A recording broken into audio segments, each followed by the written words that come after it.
Zaidi ya watu 2000 walipoteza maisha na maelfu walikamatwa mateka, hasa kutoka upande wa mji wa Bologna. Baada ya ushindi wao, Modena hawakuishia hapo. Walisonga mbele hadi karibu na kuta za mji wa Bologna, wakionyesha wazi ushindi wao. Na kwa kejeli zaidi, inasemekana waliiba ndoo ya kutekea maji nyingine kama ishara ya dharau na ushindi. Na ile ndoo ya kwanza ilisababisha yote hayo yatokee. Bado ipo hadi leo, ikihifadhiwa kwa fahari katika mnara wa kihistoria wa nchini Italia unaoitwa Torre della Ghilandina, ikiwa kama ukumbusho wa vita isiyo ya kawaida iliyodhalilisha historia.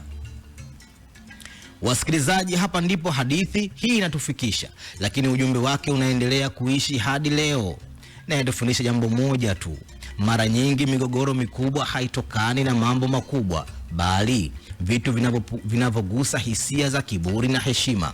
Ndoo ilikuwa kisingizio tu, lakini chuki iliyokuwa imejificha nyuma na ndani ya mioyo ya miji hiyo mikubwa ya Bologna na Modena ndio iliyosababisha maafa kutokea.